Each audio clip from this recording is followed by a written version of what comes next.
T minus 1 minute.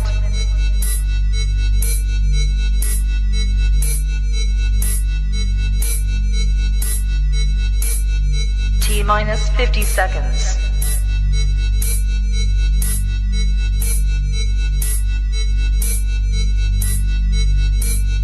T minus 40 seconds.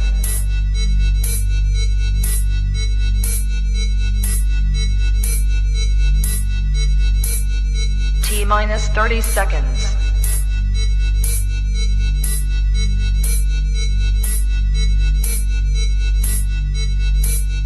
T minus 20 seconds.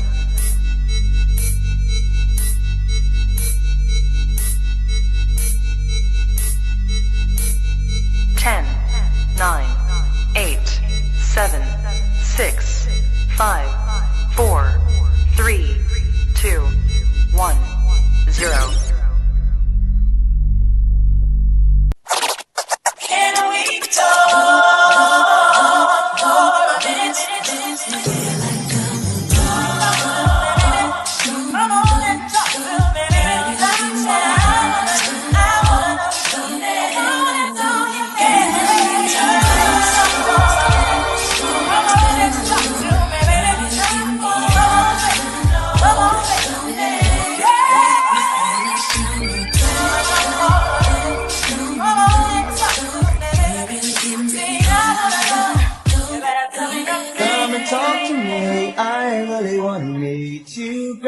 I really want to know your name. Maybe this will help.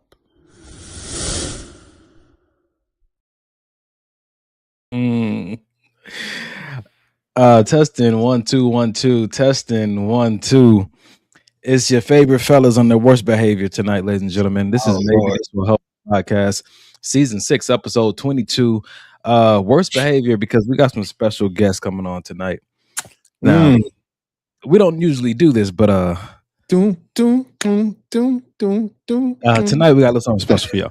Why do you always start, bro? We had a vibe going. I thought that was the R. Kelly. I'm just trying to be. Yeah, bro. I was about to do the ad lib. Man, come on, man. Raggedy niggas. Listen, this is not even per y'all request, but these conversations have been so rich these past few months, and we've been trying to bring guests on once a month, and we've been failing. But this month we did not fail. We are bringing on the female voice tonight. So I want you to get your expectations ready, because whatever they are, they're probably going to be wrong. We handpicked these people purposely. They've been plants in the female movement for years. We already get ourselves in trouble. About to be exposed. Oh man. Well, Ray, what's popping, man? Good to see you. Magellan, what's going on? So you know what? I was gonna go through our normal, but you want to do it with them? Yeah. Why don't we? So you guys know, usually at the beginning of the show, we just say, what was your favorite part of the week? Just a quick little check-in, just before we get the show started, just to warm us up. We're going to do that with our special guest tonight, and they didn't know that, so I hope that they are ready. So in the countdown, I want you guys to clap it up wherever you are, cheer them on, and as usual, grab your favorite drink, tag your favorite friend, tag your favorite enemy, tell them to tune in, because tonight's going to be good. Coming to the stage, we have the one. I'm gonna do mine first. Yep. With the one and the only mother of Donovan D. Donnell, Miss Yolandra McClinton, honey herself. Hey. She's back, y'all. Hello, my honeybees. Hello, my honeybees. When did that happen? When? She has a whole fan club for Maybe This Will Help. My honeybees. Golly, my only children. And I know you guys wanted mom back on the show. She's here with her insight. She is not going to be talking about every woman needs an old man experience this week. Wow. Absolutely not. Okay. You said that last time you were on the show. Over with the old men. See? It's a new day. Let's get started. Yeah, everybody needs a young man experience. Rashonda said, "Hey, Mama Honey." Amber said, Hi, "Hi." babies. Hi. Oh, Look at all my God. honeybees. Oh, And that is and hilarious. coming up next, I'm not gonna be the only one embarrassed tonight. Coming up next, you guys know her from being in the background often, Come on, my girl. asking for her insight because Mike be on here wilding out, and I'm the sane one. But welcome to the Wow. stage, Mike's better half, the one and only Yes. For sure. Daniel. For sure. Hey, there she is. Hey guys, I don't have any honeybees, but hi. Listen, Oh God, she's a honeybee. Is she? That's one of your babies. I love that. I love that honeybee. That's great. That's like the beehive. Hi, but better. But Well, better. better. But Absolutely. better. The B stands for better. The better hive. Hello. There we go. There we All right. go. Ladies and gentlemen, we're about to get into this show tonight. Our guests are with us for only an hour. At least we think. So we'll see how this goes tonight. But we'll let you guys Listen, start it. Janae and I might just take over. So let's see what the audience is. We may only be here for an hour. Uh-oh. There you go. This looks Listen. better anyway. I like it like this. Me too. How was your week? Too soon. Too soon. Janae, let's do a check-in. Too soon. Golly. Mom was about to do the check-in. Because I want you guys to know they watch the show faithfully. Yeah, they do. Oh, For Yeah, they sure. So why don't y'all go ahead, man? Best part of the week. Go for it. Okay, I'm gonna start. Best part of my week was we had Bible study today at the house. My wonderful husband hosted Bible study for us here this morning, and it was so rich. It was so nice, and I wanted. I didn't really want it to end, and I don't know how many people ever want. Many people want church to end or Bible study to end, but I didn't. I thought it was really good, so that's highlighted my week. Yeah, it was really good. Mike's definitely Baptist. He had like 3 closings. I did. He did well though. Mother Dearest, highlight of your week. The highlight of my week. So I had a wonderful opportunity to witness. I'm going to say it wasn't actually a play. It was more like a monologue in our community in Leimert Park at the Barbara Morrison Theater. This is my second time going. So the title was 7, A Seat at the Table. And because this has been Mental Health Month, it was a wonderful way to close it out. And the monologue was all about 7 different personalities and the traumas they had experienced through childhood that then molded and made them into the adults that they are now. Wow. And how it affected their ability to love or to be in relationships or how they react. And so it was powerful because when I think about you guys doing this show and I hear the responses from so many about relationships and what you're willing to accept and what you're not, all of it's a reaction to something else that we've experienced in life that's made us who we are now. When I tell you it was powerful, and so I was fortunate enough to have 17 guests, but wait for it. The reason why I know about this, I am so fortunate and not trying to be biased at all, but this young man right here, Donovan D. Donnell, who happens to be my son, exposes me to so many different types of groups and opportunities and plays and things. And I told him, I said, I'm just preparing for the red carpet now. Like, hi, Donovan's mom. How are you? How are you? That's good. But That's on the good. real side, the highlight of my week was actually being able to sit in the moment and think about why we do what we do and how we react. So that'll be some of my comments even tonight with the things you guys talk about. That's good. That's All solid. right. So, Mom, is that an every week thing, or is it over? It's over. It was Okay. significant. When she said 7, she had 7 characters. They did 7 performances. Everything revolved around that number. But last night was the final night. And so people were asking for it to come back, or is she going to take it on the road? Just a shout out to her. She is the operational manager for Napoli's Health and Wellness. What's it called, Donovan? Napoli Naturals. What is Napoli it called? Naturals. Yeah. Yes. In Leimert Park. It was all about, and so the bottom line was about healing. How do we heal from it? They didn't just take you and throw you out there and show you the trauma. They brought it back and talked about the healing nature of it. Solid. That is solid. Yeah, it is. Ray asked where he said he wished he could have saw it. So in the link in the chat, I put the link. They had it live on YouTube this last show. So I put the link in there. So anybody wants to go watch it, you can go watch it. Just click the power and copy. Paste, copy and paste. Listen, let me finish drinking my drink. Mike, what was the highlight of your week, man? Highlight of my week. I was gonna say it was Bible study, but my wife took that one. So Friday, Thursday was my son's 15th birthday. So we celebrated that with him. So big shout out to him turning the big 15.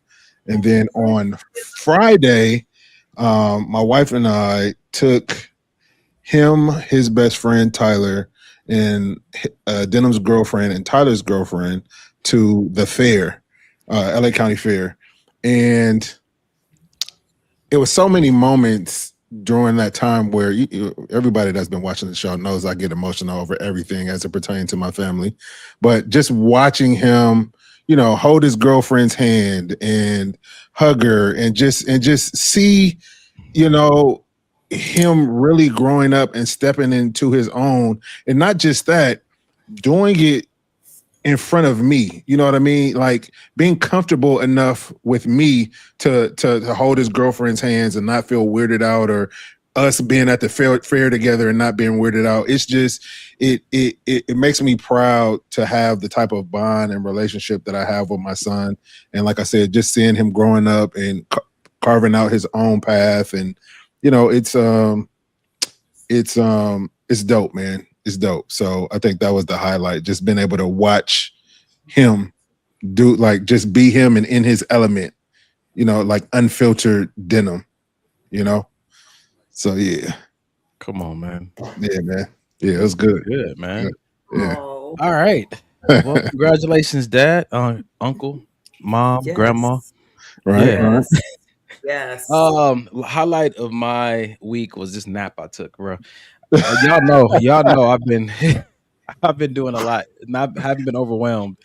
But God, it was a nap. I had a really good nap today. I've been needing it all week. I think that for me, just a conglomerate of this week, I had a lot of interviews to do because I have a book coming out, and they have been going so exceptionally well.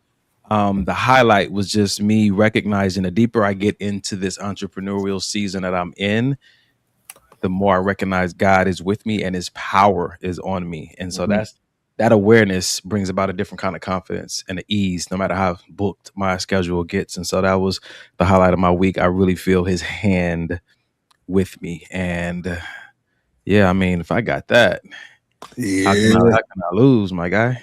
How can he lose? That's solid. Yeah.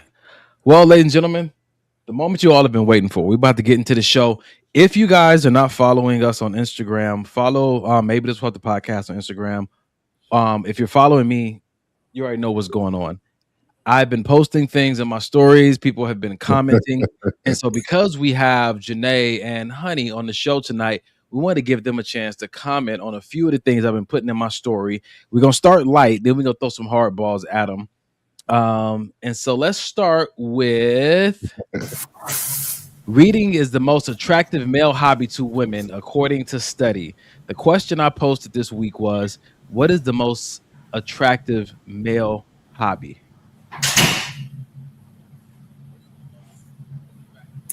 I'm not answering. Or are we waiting?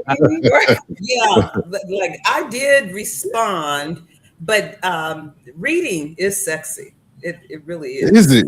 Awesome. It's Let's stick sexy. with that because Like- so many like- women put reading. Because let me tell you something. Reading. There's Hold on. something about- Reading to you, or just knowing how to read was the question. Oh to me. God. Oh my God. goodness. Go dog go. Golly, that's a low bar. That's not what we're talking about. What are we talking about here? Okay, so I guess I interpreted it a different way. I looked at it reading as intelligence, right? And so an intelligent man that with a newspaper, so I'm gonna date myself because now you're online, but I have found something just so attractive about that. Or even when I was in school for this last degree, and then my study partners, but the guys, like their reading and their comprehension, and then exchanging words. Donovan, I think it's attractive when I listen to you read. Yeah, it is. But that wasn't my number one hobby. But I just want to say that was attractive. Okay, reading is hold on, before, does that make you feel some type of way about, we always talk about women feeling safe, we'll feel like a man can provide, like, does that make either of you feel some type of safety, some type of confidence in your man if he knows how to read or he reads well? So for me, I think if you read in general, I think that's great, because there's not many people that I know that read books constantly and continuously. And they say especially for black people, they hide stuff in books. So if you know that, and as a man, you're reading. For me, I want to be a reader. I wish I was a reader. I'm not, because every time I read a book, I get sleepy. I always go to sleep. I don't know why, but I wish I was a reader. But is it attractive? I think it's an attractive quality. I don't think it's something that I'm like looking for. Like, you must be a reader, So, what's your hobby then? So first thing that came to my mind was a man that's in therapy. I don't know if that's considered a hobby. Not a man, just me. Continue. Well, you're correct. That's correct. but if I was in the dating pool, and I'm happy that I'm not, a man that would be in therapy, and someone who actually takes his mental health seriously and knows that I don't have it all figured out. Therapy is a hobby is wild work. I feel like it's a hobby for me at this point.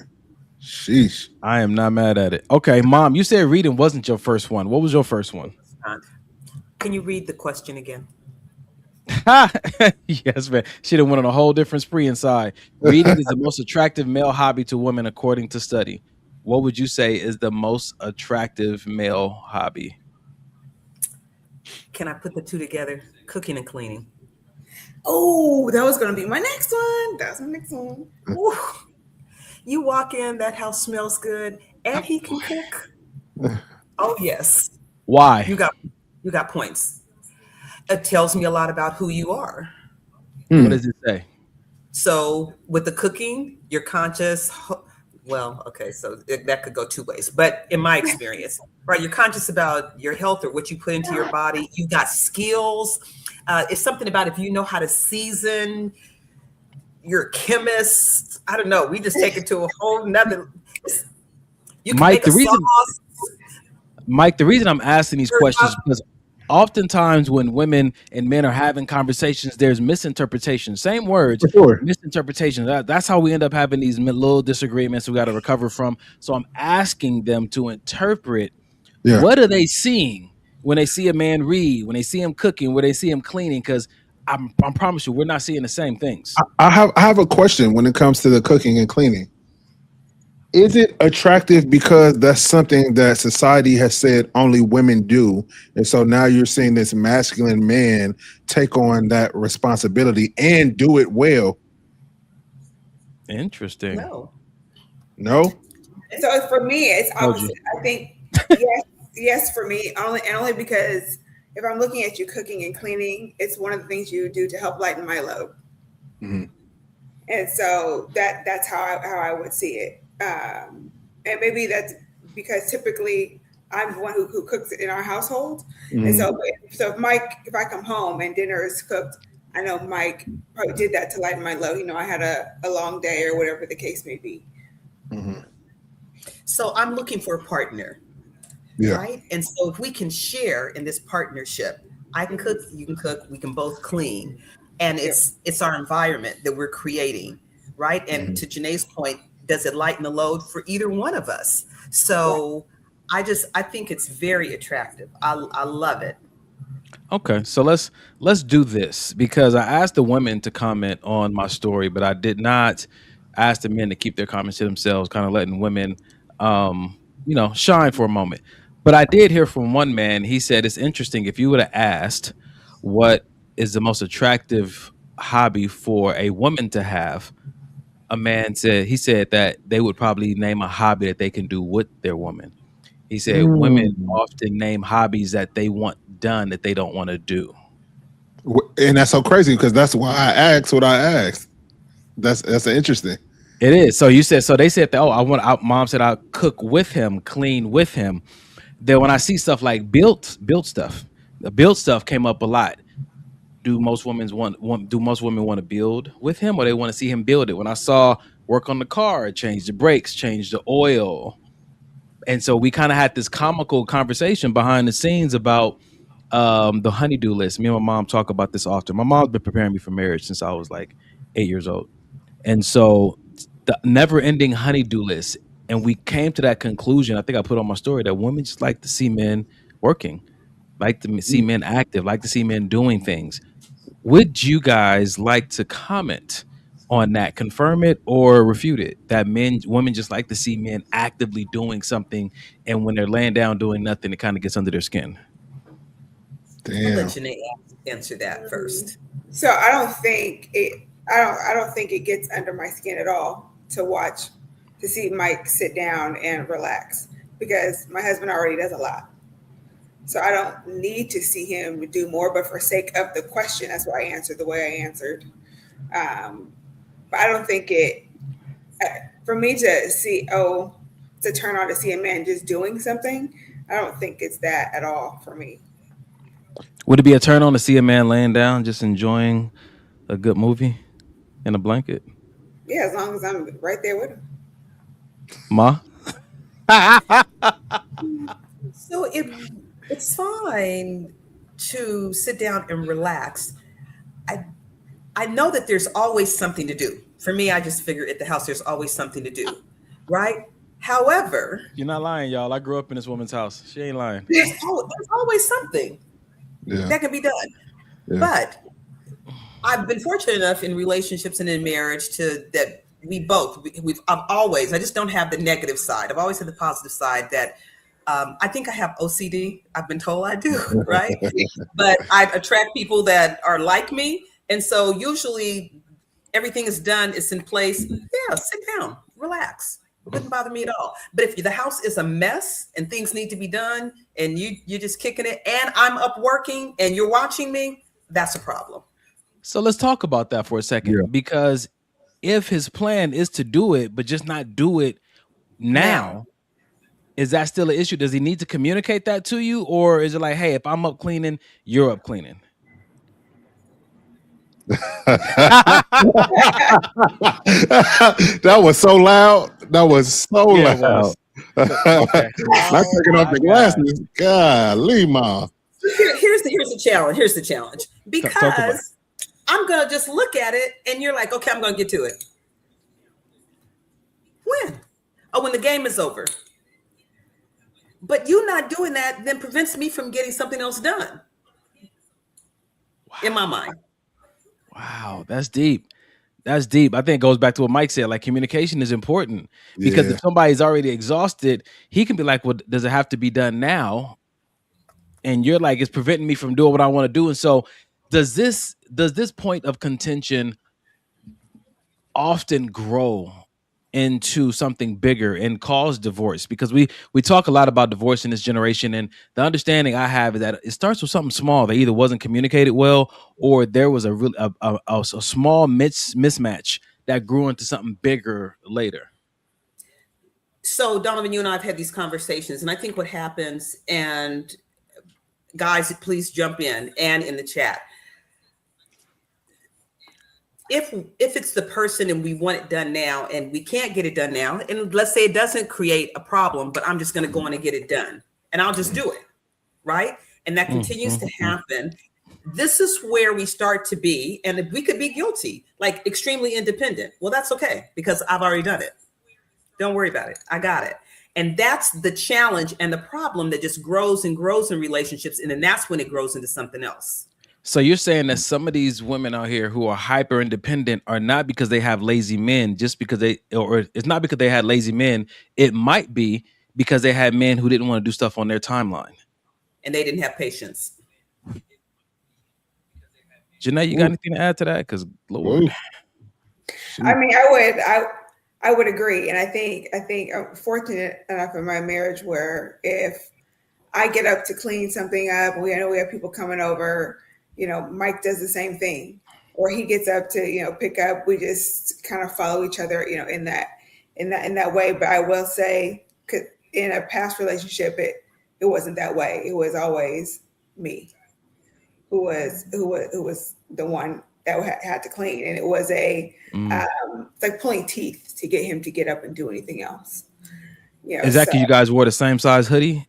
Is that when you shouldn't date a man who wear the same size clothes as you? I'm just wondering if that's the same dude. It has nothing to do with what we're talking about. It might. It might. We're just gonna clear this up. We're gonna clear this up. Clear it up, Janae. They be wanting you to clear it up. You be trying to clear it up in the chat. That's the other person I'm talking about. 1, 2. That hoodie was my hoodie, but it was his brand. It was not his hoodie. It was mine. It just happened to be a size for a man. Donovan, we know the truth, brother. Okay, hold on. Because come on, Janae. What size was I 2 years ago? Did Donovan leave me? He wow. He stirred the pot and then left. Listen. Nah. This is good though. And I appreciate this because these are some of the conversation. I am not being messy. I just had a question. Honestly though, I love that. I love this conversation for this podcast because sometimes it's something that small. It is. That someone doesn't know how to communicate that causes so much division and space between two people that really love each other. And it's like, I just need it done on my timeline. And he's like, well, I just need you to care more about my energy levels, right? So I was talking with one of my mentors a while ago, and he said, you want to find a woman that cares about these 3 things. He said, your peace. He said, your peace, your money, and your energy. He said, because finding one of them is fine. Like a woman that doesn't want you to spend all your money, that wants you to be money conscious. He said, that's a good thing. But he said, well, we have to understand that for men, usually our peace, our money, and our effort, our energy are all tied in together. That's like our biggest banks that we are trying to manage so that we can properly take care of our woman. Our peace helps us to make better decisions in the right frame of mind. Our money, of course, is how we provide most things. And then our effort or our energy, that's come back to that honeydew list, the things she wants us to do outside of the protection and the provision part of it. And he said, when a woman can see you wanting to spend money on her for something, like, no, babe, that's not a big deal right now. We can do that later, or I don't need something that expensive, or no, let's go home and cook instead. He said, pay attention to that. He said, when you come home tired and she has a list of things she wants you to do, she's like, babe, here's the list, but get some rest first. Get some rest first, and then let me know if can you do this a little bit later on. Can you do it this weekend? What was that one? That was the energy. That was the money, and then the peace. The peace, when he said, is so important because he said when a woman recognizes that you're trying to keep her safe, but she's addicted to reckless behavior, said that is a direct reflection of how she feels about your peace. If you value peace and your best decisions as far as being the man in her life comes from a place of peace, then she's going to not put herself in certain situations that would disturb her peace, because her disturbing your peace disturbs how well you can take care of her. That was his insight towards me. What do you guys think? I actually really like that. And I think I would agree with all of them. Ma or Mike?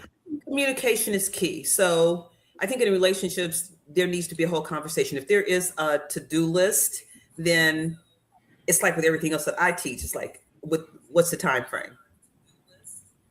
So then it's realistic. Can it be done by this time? Right? Because then you have to take into consideration, maybe that other person has their own to-do list and some other things that need to be accomplished.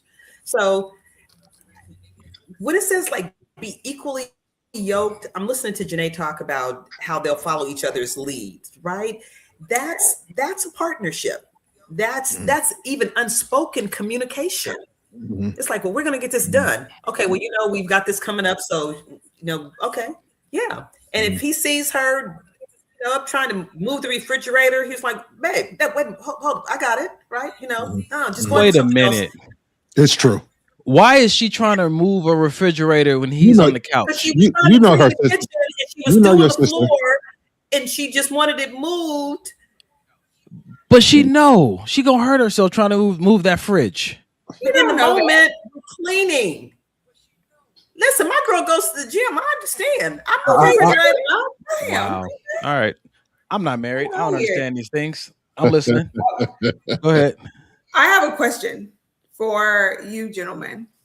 So with someone coming in, a girlfriend, your wife, whatever, with a honey-do We don't list. believe in girlfriends. What'd you say? Go ahead. Okay, Donnie. Your wife coming in with her honey-do list when you get home. Okay. It's typical that women have those for men. Yes. But do you guys ever make those for a woman? You guys feel a way that you guys don't give women the same thing.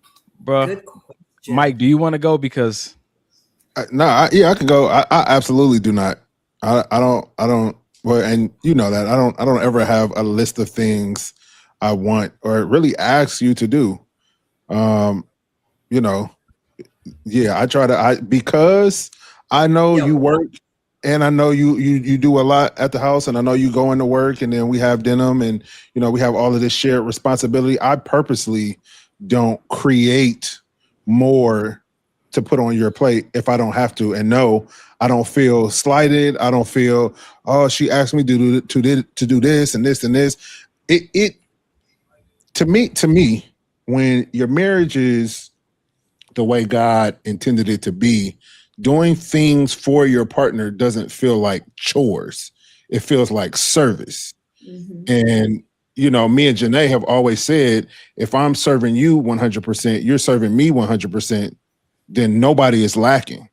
Correct. all right, cool. I agree with that. All right. Here we go. No, I Here love we that go. answer, bro. I love that answer. I love that because I often glean off of the relationship you guys have and some of the things you do because I'm able to see how it works in real time. Yeah. Now, I'm going to lean into my life coaching hat from the men that I've coached that are married, that have girlfriends, that are dating women. What I come to understand through the men that I've coached and men's mental health is that they do have a list, but they've never been in a society that welcomes them to share that list because saying you need help is not manly. And so when I think about the men that I've coached and the things they said they wish their wife would do, and we say, well, why not ask them? No, I got it. The idea of society that they put on relationships and on marriage that is, unhealthy and toxic, that some men subscribe to, is that you should be able to handle all your business and then most of hers. That's what it means to be a man. You should be able to handle all of your business and most of hers. And when we had that conversation, we were kind of doing some research I got you, Ma, that goes back into the stay-at-home wife, to where we talk about like you should be doing your stuff so well that all yours is handled and you can take something off her plate to allow her to be a stay-at-home wife who makes the house into a home. It should be your pleasure. And for most men, it is. Most married men, it is. The struggle is just that when they do have a need, they don't necessarily feel comfortable saying, hey, babe, I have a list of things I wish you could do for me. Go ahead, Ma. Interesting. So I like when Janae posed the question, and I think you went really deep with it. Per Donovan. usual. Yeah. Because I'm thinking if we're having a list, it might be something as simple as, honey, can you feed the cats? And can you just, I didn't pull the trash cans in when I got home. So can you pull those in? Or, it's just like Mike said, it might be a chore, but it's an act of service. But if you walked in and you said, you said to your wife, honey, my schedule is really busy this week. And I know I usually meal prep myself, but could you meal prep for me? Or I've got a big meeting on Thursday. Could you drop my suit off at the cleaners? Or could you, it's things like that. Okay, so let's reference an earlier conversation, then the statement that you made. You said there's always something to do. And so if there's always something to do, when does he insert his need? If there's always something to do. Meaning it's always something for him to do. Yeah. If she said it's always something to Yeah. do around the house, Yeah. and so the question is like, something to do around the house. huh? But for both of us, there's always some kind of little project or something you can work on around the house. Hold on. So Look, you say we can't enroll the man in that. Yeah, for both of us, it's always no. Historically speaking, statistically speaking, those projects are a woman walking around saying, "You know what would make this house a home? If you build, Curtains. You know what? Curtains. You know, outside the neighbor has a new porch. Do you know how to build a porch?" So come on, let's be fair. Men are not coming home saying, "Oh man, you know what I'd like to do today? That's funny. Rest is what I like to do." That's funny. Hey, have you seen these Amazon things? I know you can make one, and you told me not to order from Amazon no more. What if we just went to Home Depot? Half the price. Doesn't that sound good? That is funny. Damn. That sounds funny. No, it's Mike, help me. you're what you're No, what you're saying is right, but what I'm saying is, like, again, the only way I can explain it is when you're with the right person, all of that doesn't seem like work. Do list. I don't know. No, it don't seem like a list. It's just a request, right? Yeah. Listen, sounds about right. It's a balance.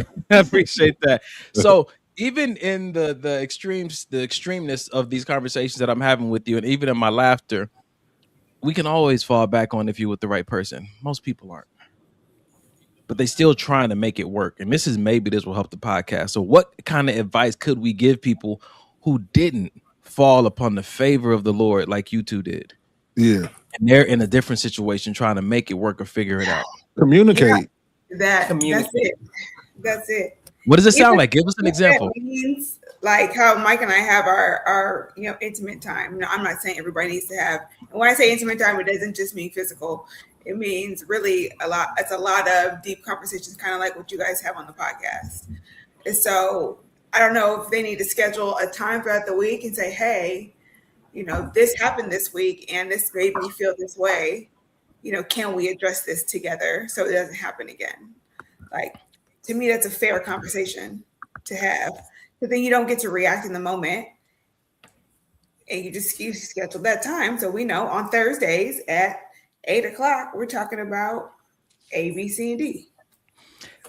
We have these 4 people on this podcast who communicate well. They know how to use language to convey feelings in a way their partner or their friends can understand it. Now, here's the struggle. The struggle is that we can all identify some people and some relationships who can't seem to figure this part out as easy as it is communication. Yeah. And so what would we say, or what kind of advice do we give to those who are struggling to figure out this simple part of communicate with your partner? You need to regulate your emotions. 1. Say it again. Regulate your emotions. How? I don't know. I can't tell you how to do that. I'm not a doctor. I can't tell you how to do that. Okay. Regulate the emotions. How I regulate my emotions is God. If I start to, feel away, I pray. But that don't work for everybody. But I also understand things a lot different than other people. I would say this, man, and like you just said, for people that don't know about communication, maybe people don't pray and all of these things. I would say take the word communicate out. Just talk like you would talk to your homeboy or your homegirl, and just talk. Oh shoot. Okay. Because you're saying they don't know how to communicate, so it's all bad anyway.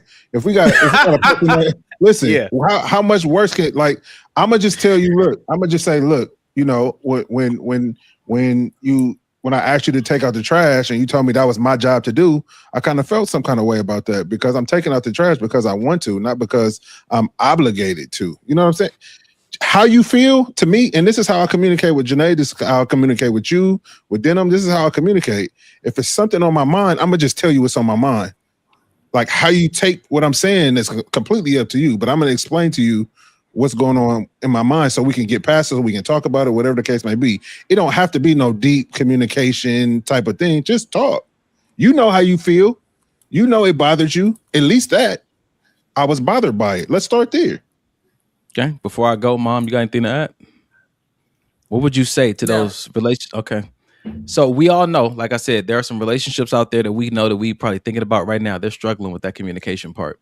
And as Yes. easy as we're making it sound, it's like it's still not happening. And so I think that one of the great things is that me and Mike, with the help of our manager, Janae, are going to be creating our own little card game and Yeah. these prompts. Because some of the stuff we say on the podcast needs practical advice. It needs practical tips on how to do it, how to regulate. Here's some options. How to communicate hard topics with your partner. Here's some ways. How to pause and check your interpretation before you react and respond to what your partner said. Mhm. What do you do when Mhm. you're offended? And of course, it's going to be comical, but it's going to be insightful because a lot of people need help. And that's why tonight's podcast title is Did Relationship Advice Hurt or Help You? Oof. Sheesh. That's good. And what we're Boy. talking about tonight is looking at some of these conversations that people are saying have, but not really them not showing you how to have them. And where do you go to get the help that you need? Because maybe your parents set a really bad example and they said, girl, don't trust no men.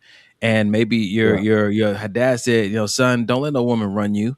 Yeah. You know what I'm saying? But again, did you recognize that was relationship advice? Did you recognize that you were going to subconsciously let that hardwire how you behave once you get in a relationship? Nobody's ever going to love you if you look like that. And now you can't even be comfortable at home. You got to keep a clean home if you want to keep your man. And now you keep cleaning because you think once you stop, he's going to leave you. So Donovan, this is part of what I was talking about from the play last night, is that so much what we do is reactive. And it is. And so the things that we've learned or heard or taught or were subjected to in our younger life has created who we are now. So it might, I'm going to say for me, it's definitely a cleaning, right? Because I remember like you couldn't get anything else done or go outside or entertain anybody until the house was clean. And as a result of that, I started cleaning at night. So when I wake up in the morning, the house is done and then I can go straight out the door because that was a challenge coming up, right? And so then you set unrealistic expectations for somebody else that came up in a house where they were just comfortable and the house was just lived in. Yeah. Say what it really was. A mess. Okay. So that wasn't the word you were looking for. We honest on this show. Pigsty. Yes. Go ahead. But some people are comfortable with that. And so it's nothing wrong with it, right? Yeah. But I know that communication, when you're saying, well, just talk about it and stuff. And people were like, well, shouldn't you understand? You should figure that out. Like, don't you see it? Doing it? Right? I'm telling you what I've seen. It's like, well, I don't understand. But don't you want to talk about it? And your delivery is bad. Yeah. And it turns into something else. Unfortunately, I think, growing up, as you become an adult, you figure out you have to unlearn everything that you've learned and kind of make it anew, because everything you learned as a kid, whether it's, men ain't this or that, or, women are this, make sure you watch out for this. All of that is based and rooted in fear anyways, and we're not supposed to operate that way.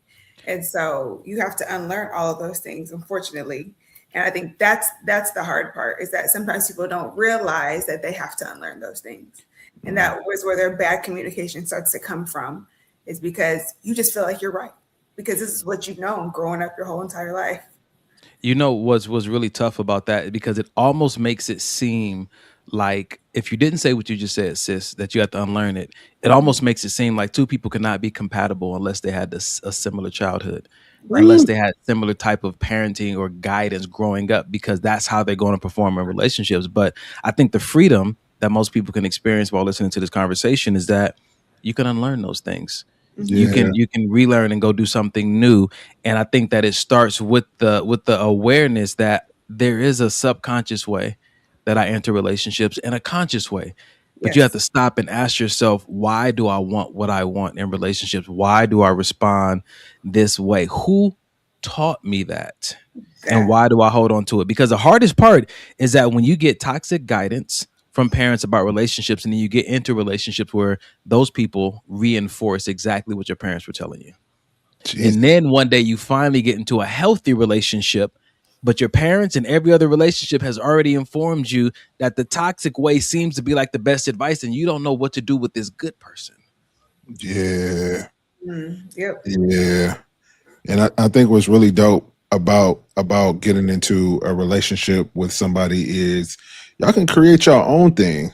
It don't have to be like mom and dad did it, or like, you know, we see Will and Jada do it, or, you know, somebody on Instagram couples goals or anything like that. We can create what we want to create and cultivate it to be our thing. It don't have to, everybody don't even have to like it. Some people may look at you like, what? Y'all don't, who cares? You know what I'm saying? This is what works for us. Yeah. I don't know if you ever watched that show by Mara Brock Akil. It was called Love Is. And it was a couple of years ago. They only had one season, unfortunately, because something happened. But and there's something she always said, and it always stuck with me. It said, she always said, love is attainable as long as you define it for yourself. And to kind of go back to what you were saying is the same thing. Like, a lot of society shapes a lot of the things that we do, right, in relationships anyways, but you can have whatever type of relationship it is that you want as long as you get to define it, you and your partner. Yeah. I love that. I wrote that down. I'm using it. Do you guys want to have some fun? And by fun, I mean, you want to tick some people off? Oh, you know, I'm all for it. Everybody's there. All right. Ladies This is and the gentlemen, wrong group to ask that question to. It is. Listen, hold on. Before we go there, Ray said, I just had this very conversation with an uncle this morning. I was trying to explain this whole scenario. Listen, Oh, wow. run this back to him. Yeah. Let him check it out. Yeah. So this is a video. It's our first video tonight. Please bear with us. I saved this for an episode where we would have a woman on the show. We have two tonight. So, gentlemen, get ready to be blessed.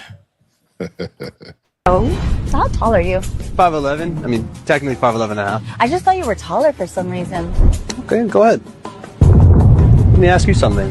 How much do you weigh? Excuse me? How much do you weigh? Did you really just ask me that? What's the problem? You asked me how tall I am. Because I like to wear heels, and I don't want to tower over the man that I'm with. And I don't want a woman who weighs more than I do. Why does it matter? Well, why would it matter if you're taller than me in heels? No girl wants to be taller than their man. It's not hot. Nor is it hot for girls to be heavier than their men. How does it affect your life? I like to pick my ladies up, swing them around, engage in a bit of horseplay every now and again. If you can't handle all this, that's a you problem. I'm just somebody who believes in equality, and I feel like if I shared my height with you, why can't you share your weight? So now what? Now I have to go and buy all new shoes to fit your height? You are thick, and the thickness is appreciated. So what are we even talking about? The thickness has diminishing returns. Wow, wow, wow. Okay, then let me just guess. 160? Are you actually guessing my weight right now? 170? Am I heading in the right or wrong direction? You know what? You can't handle a big, thick woman. You strike me as a very self-confident woman, and now I'm just curious why you're so touchy about the weight. You are talking yourself right out of some ass. I still want to know. Cassius. So tonight, ladies and gentlemen, we are discussing the double standard. The double standard. They want to know our height, but they don't want to share their weight. That's just the beginning of the double standard. What are your immediate responses to the video? Anybody? It's up for grabs. Listen, I I thought it was agree. hilarious. I thought it was hilarious too, but I agree. You ask his height, why not show your weight? For me, I'm like, who cares? But you got friends who care. Talk about them. Why do they care so much about a man's height but don't want to share their weight? Or care about if the man has a unit or if that's really his car, and they have on, fake hair, fake boobs. Like, if the double standard is I can put on whatever I want as a woman to make myself appealing to you, but I'm going to call out everything I think about you that's fake, but don't ask me about what's mine. I have the receipt for everything. Yeah.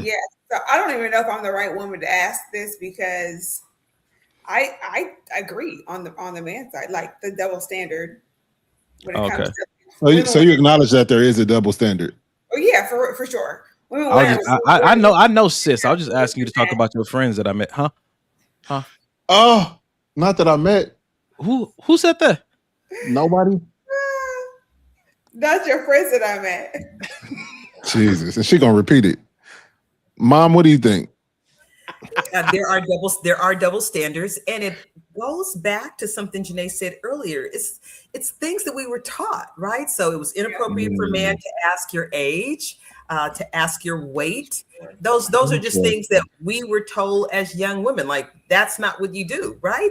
But I've got friends that, you know, that work out that are thick, and they're happy to say, you know, I weigh 160 or I weigh 165 or one. But is it? And then I know guys that like thick girls, and they don't care if the girl weighs more than they do. Now, my children are sworn to secrecy. We don't talk age on my side. No, that's not your business. You don't need to know. You can't even ask me how old my children are. You're trying to do the math. Yeah. Okay, so I have a question. So why is it that though? So is that because growing up that's what you learned, or is there another reason you adopted that? Because you look 45, so vanity. Stop trying to guess. I love that. I love that answer. I love that answer. Because it's honest. It's true. Vanity. That's fair. So is that only for women or for men? Let me ask a question that's probably never asked. Have you guys stopped to think that maybe the double standard is healthy? So I would need give me something of why it's healthy. Like let's deal with the video, right? Though the double standard, she's assessing and analyzing him based on what she perceives he needs to be for her, right? His role as a protector and provider, right? Yeah. Understanding that in society, taller men. No. All she said was she wanted to know how tall he was, so she would know how high her heels could be. No. She said no woman wants to tower over her man. She said, am I supposed to buy all new heels just to accommodate your height? Because she thought he was over 6 feet. That's what she said. So her heels are already supposedly towering over him. And so there's something. So we had this conversation on the show before. That's why I'm trying to balance the playing field when it comes to double standard.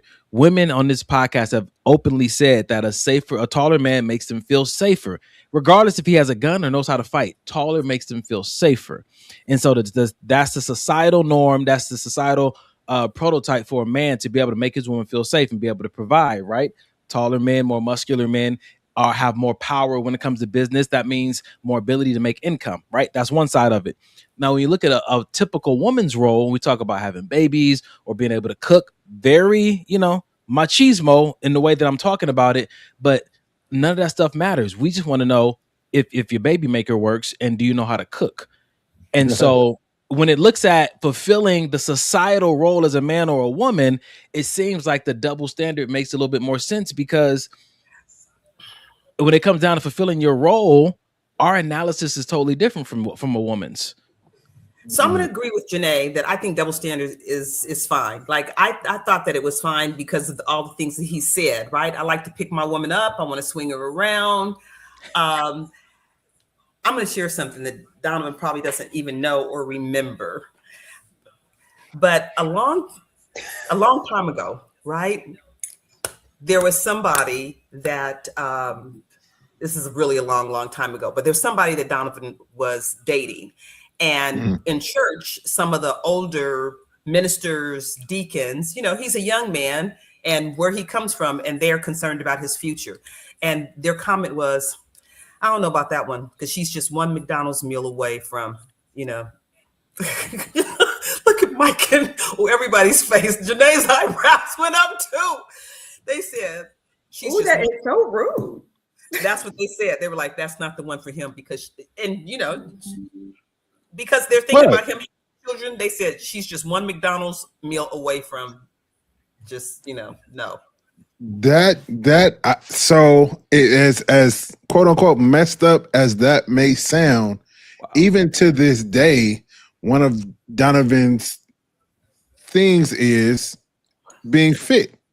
You know what I mean? Not necessarily weight, but being fit. So I get that, and how he looks at women is just I feel is different, because like you said, the baby maker thing, and I think when he said an overweight woman, he wants to make sure that you're gonna be here long enough for us to enjoy life. So I get it. As messed up as that may sound, I would actually probably agree with him.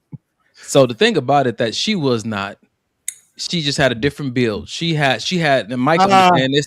What is a different build? She had I'll tell you what it means. She had a New Orleans, Houston build. Okay. Well, and you would assume that those hips to waist ratio would, for the untrained eye, it would appear that she was one Happy Meal away. But wasn't nothing gonna change the shape of that Happy Meal. I'm gonna tell you that. So but as my grandmother would say, what it takes to get him is what it takes to keep him.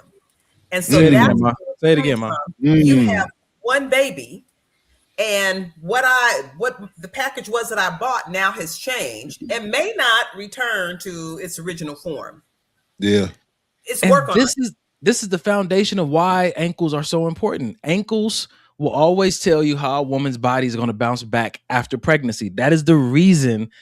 Yes, it's science, hardcore science, neuroscience, biological science, ocean science, space science. Mike. It's your son, Mom. This is your son. I don't know. Jesus. To your point though, Mom, I agree. Are we getting off topic? Doesn't matter. Okay, cool. To your point though, Mom, Janae went through a extreme, weight loss, and it does take getting used to, but I think that, especially in a marriage, if we're in it, we're in it. It's up to us to figure out how we're going to, go about this new shell. You know what I'm saying? It doesn't mean that it has to be, I'm not attracted to you no more. I'm gonna go find somebody else, like some men and some women end up doing. When guys get, they get their beer belly and all of a sudden they're not attractive no more. Like, it's just, I just feel like people sometimes have cop-outs and look for reasons on why, they don't want to be in the relationship. Because look, me, that's kind of small if we're talking about a lifetime together. I will jump in that conversation with you, brother. I think it is a cop out for some people because they married I'm not gonna say the wrong reason, but they married for a superficial reason. And now they're carrying the weight of a lifelong commitment with superficial handles. Oh, say that, bro. That's good. And as soon as one of those handles break, because you got a very heavy bag with some knockoff handles on it, and now you don't know what to do with the weight anymore. Well, if those superficial handles broke, brother, you pick that thing up and you cradle it because the value is in the bag. Come on, man. You should have had better handles. Come on, man. You know what I'm saying? But you don't get better handles just by looking at somebody. When you're dating them, you got to ask certain questions. You got to invest in their heart, their mind, their soul. What do they care about? And then you start to see that not only do you look good in this season, there's certain things that you bring to my life that I can't find anywhere else. That means no matter what happens to the shell, I still recognize that I need you. The issue is that people are scared, and we have this conversation if you want to, they're scared that they admit they need somebody. Therefore, they marry people that they like or they're attracted to, and other people out here married to people for 30, 40, 50, 60 years that's gone through all kind of visual changes, but the love is sustained because they recognize that in order for me to have this life, I need what this person has on the inside. I need their heart, their mind, their soul, their commitment, their character. Those things didn't change with the car accident. Those things didn't change after she had the baby. Those things didn't change with age and with gravity. They're still there, and I still need them. That's good. Because that's what's gonna happen inevitably. Everything. Yeah, for sure. Yeah. The nuts is gonna shrivel up. The boobs is gonna start to sag a little bit. Right. And if that's all that kept you, Miami for? Huh? Huh? I thought you said plastic surgery. My bad. Keep going. No, I'm just saying. Mom over here shaking her head. We love them on the inside. I just ignore that. Yeah, for sure. Inside, yeah. Yes, but I know a lot of women who again can have the husband, and I've seen it, have the husband that love them no matter what, but they don't love themselves anymore. When they're that's good. Real talk. That's good. And if they don't, my mom told me, whenever I find a girl interested or interesting, or I want to date or thinking about dating, she said the first question to ask her is, does she love herself? And I've learned to keep that as a marker. Man. After big events happen, do you love yourself any less? Do you still love yourself? Because her willingness an intention to love you is always going to derive from how much she loves herself. And if she has a relationship with God, how much she thinks God loves her. That's driving every other behavior. That's good. That's good. That's good, man. That's so good. And I wish I had that marker to go by in my dating history, because it would have saved probably me and her from a lot, and those women from a lot of just unnecessary time spent. You know what I mean? Just investing in somebody I'm expecting to love me. But how you gonna love me and you don't love you? Yeah, man. Because something happened in their childhood. Yeah, come on, Mom. Yeah. That just shaped who they are. Who they believe they are. Some separation, something happened. And so how they defined love and what it was supposed to look like, trust or the lack of, yeah. Yep. And it's so interesting, because if you grew up seeing love in a certain way, but even if you had a belief that it could be better, but you never got exposed to it, like your aunties don't have healthy relationships, your cousins, your sister doesn't, like people in your community, it's always the police there because of domestic violence. Yeah. You want to believe in it, but you've never seen it. Right. So my friends ask me also, like, what do you do? Exposure is important. You got to get out of that zip code. You got to know that it's out there and do all you can to go find it, because there's nothing like being in the presence of two people who love each other beyond the superficial. It will change your perspective and your drive on what you believe is possible and what you need to aim for. But some of us have been brought up and molded in a toxic norm that somehow is then the scent is on us, and we attract people like that. And when we see it, we think that that's how it's supposed to be, because that's all that we saw. But if you've ever watched a podcast or watched a movie and you started to believe there was more, and somebody told you that you were delusional for believing in that, don't fall for that. Don't stop looking for it. Change your zip code. Get out there in a different city, a different state, a different country, because it exists. The people who wrote the movies wrote it from somebody they saw. It's a real thing out there. Yeah, I like that. So let's go back to the end of the video, though. Okay. Just to tie it all together. Of course, mother. So, yes. How was that supposed to end? Because he said, but I still want to know. Yeah. So did she like him enough? Was she invested enough to say, okay, here, I'm all in. I weigh 180 pounds, and then he's going to make a decision, right? Or not. The question is, at what date do you ask her weight? Is that date 3, date 4? Never. So I think what does it matter? What is it? What does it matter? How much? I don't think I ever asked. He wants to pick his woman up. He was looking at her as she walked up the stairs. Right. So maybe he needs to get in the gym. I agree. If it was a problem, Jesus Goliath. If it's I'm with Mom. I get what you're saying, bro. But I'm saying, if it's a problem for him, why are we still on the date? You seen what she looked like when she got out the car. Why are you still here? You think that he would have asked her that if she didn't ask his height? Because let me ask the question to you guys. So I have found in the past, guys are usually pretty good about sizing women up and estimating how much they weigh. I don't know if that's because you guys go to the gym or something, or you can tell from a hug, or you do the Ray Charles thing and feel her wrist. Right? Oh, but can you guys kind of tell, like, yeah, she looked like she about $150, or no, she's yes. 200. I would say yeah. I would say yeah.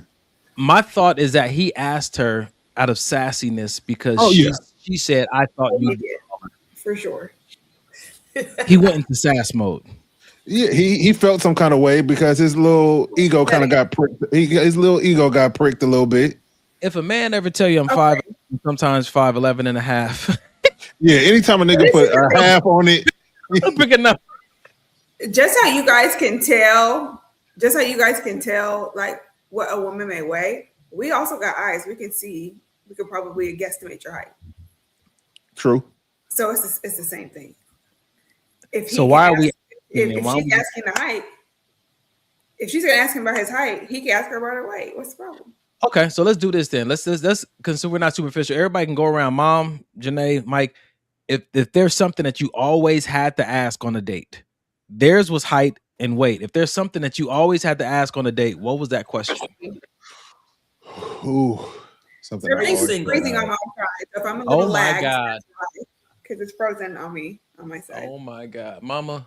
What mom say? Say Are it you again, single? Mama. Jesus Lord. Damn. Hey, what's crazy is I'm not even mad at that question because listen, it's wild. It's wild out here. It's wild out here. What How is your about this? wife's name? Is your wife married? What is your wife's name? Is your wife married? This is what I grew up with, you guys. This was my childhood. This woman, right? My poor sister is stuck over there. Oh God. Anybody else? Is there a question that you must ask that's always important to you that is a deal breaker almost? A deal breaker. Gotta ask the Okay, question. in the chat, nobody's talking tonight. We don't have any. We are ignoring. Sorry, chat. Deal breaker. Yeah, go ahead. Go ahead, sis. I'm sorry. Yeah, I would. My probably would be like, are you a believer? Do you believe in God? Because in my personal opinion, I need a man that follows God, because that's the only way I can follow you. If you don't submit to somebody other than yourself, we can't be together. I feel that. Fair enough. I feel that. Mike, you got a question? Nah, for me, bro, going when I was the sit back and watch. So I'm watching how you respond to certain things, watching to see if the waiter takes too long with our food, or you getting super irritated and irate. So, I kind of just sat back and watched, and then from what I gained from that date, then maybe I have questions based on that. Like, okay, so is this usually how you react in these type of situations? I feel that. I like that. I mean, my answer is still going to be, do you love yourself? That was the best thing my mom has ever, taught me when it comes to dating. One of the best things is because for me, that does start to paint a very clear picture in my mind of like what this interaction is going to be like. Because Ray said his question is, what are you expecting from this interaction? And that expectations question is a great question. It is. To ask. Okay, Johnny, I have a question for you. So if you're asking her if she loves herself and she says yes, do you then ask a follow-up question? Like, how do you know? Babe, that's good. Because that's good. Yeah. So if you look at the questionnaire that I give all my coaching clients, what is Please don't get back to your date. I'm trying not to, but it's rough out here these days. Man. No, I'm kidding. It's really not.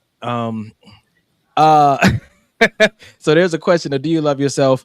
How do you know that you love yourself? And if you're doing something, how do you know that it's working? So I think for me, the initial question is not asked often. And there's something about their knee-jerk reaction that also starts to inform you of where they stand when it comes to that question.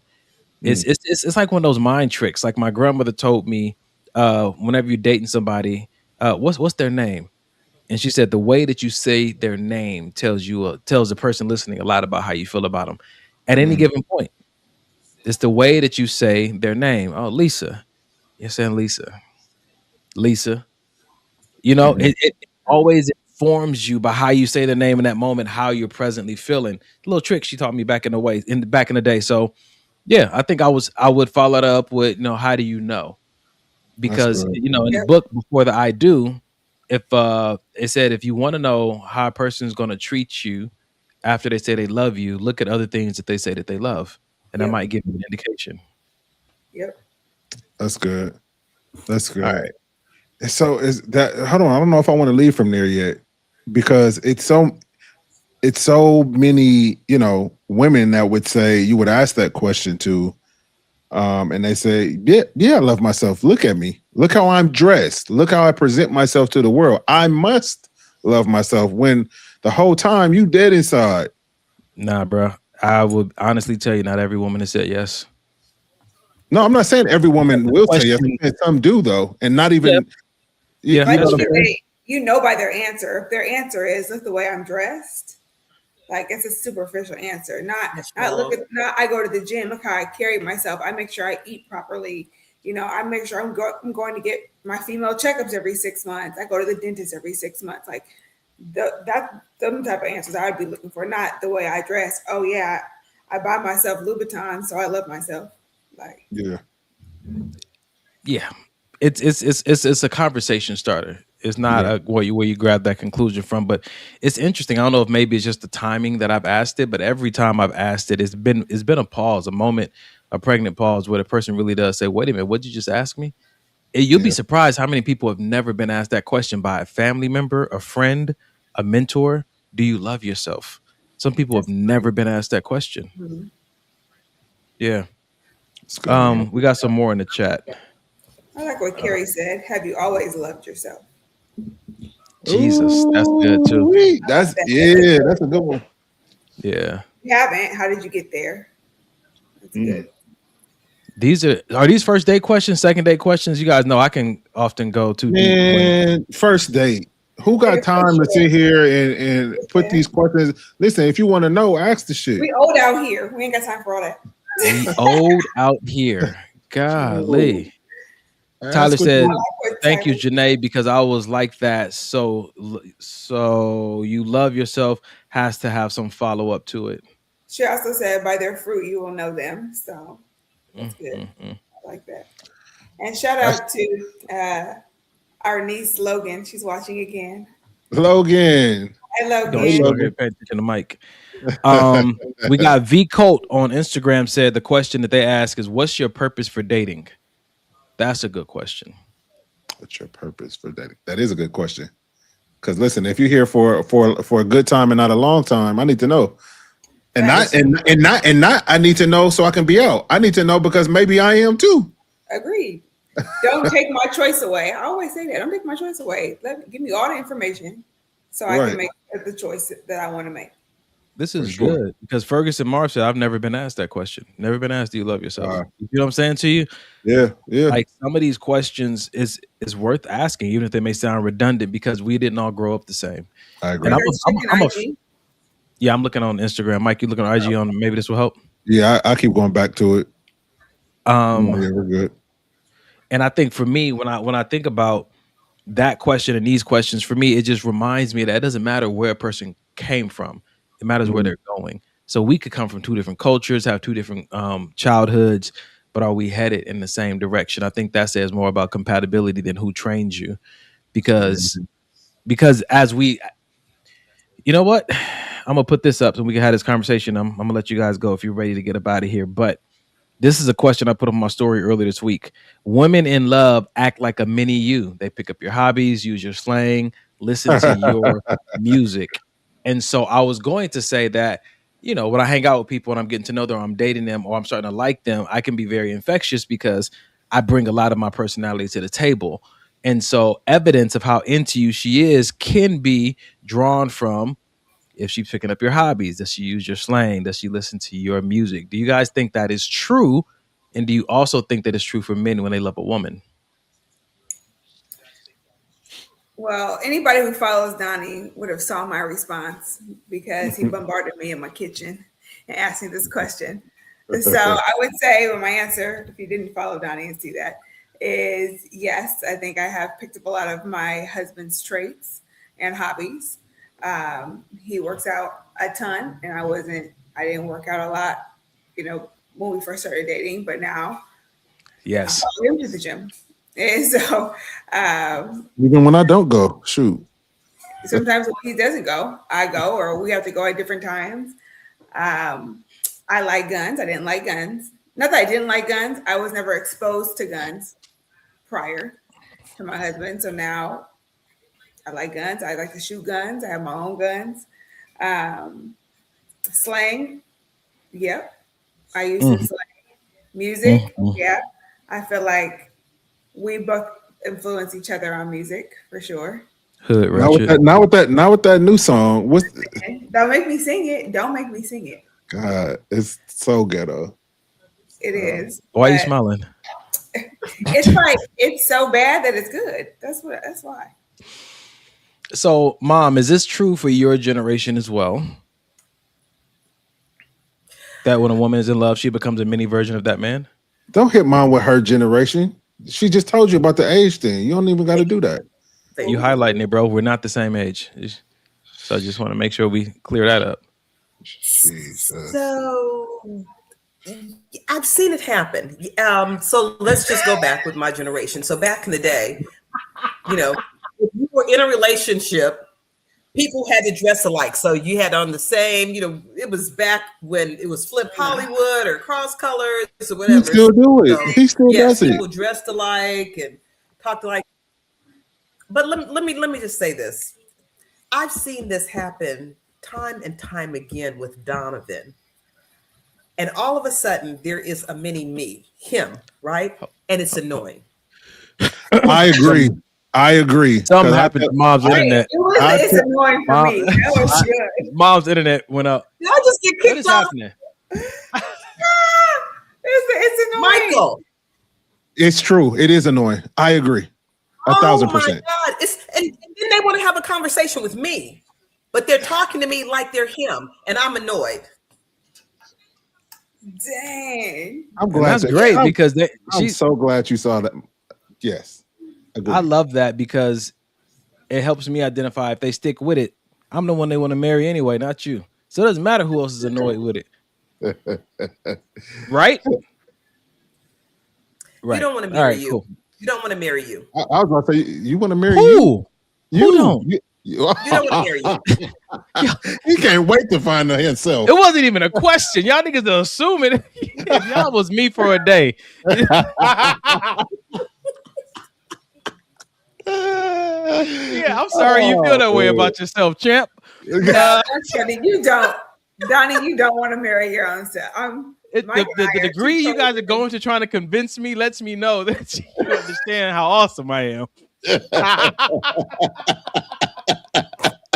a heartbeat, no dates necessary, brother. Listen, bro, you just buy yourself a wig and just be single. date or ring. I got my hair long enough, man.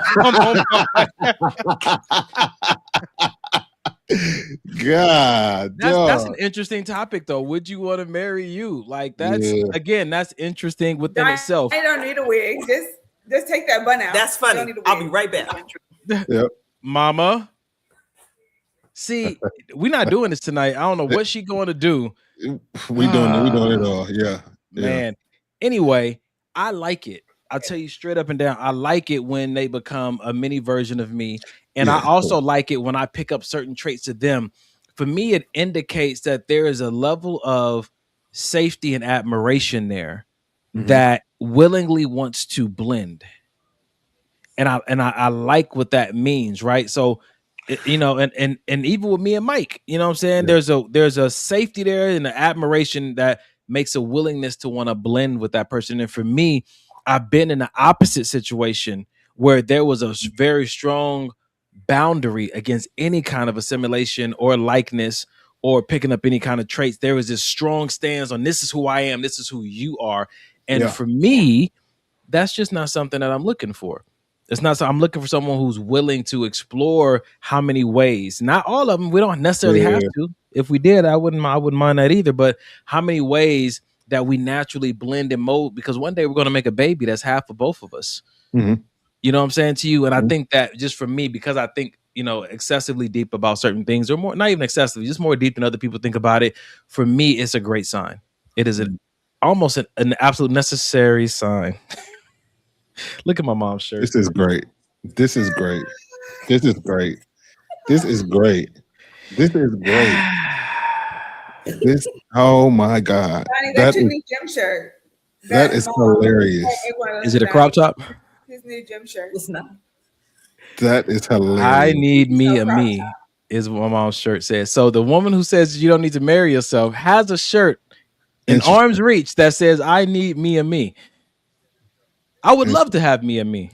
Carrie says, yes, Mom. Okay, so I have a question, babe. Would you want to marry you? Hell no. I agree. I don't want to marry myself either. I get on my own nerves sometimes. Like, nigga, stop. What are you doing? No.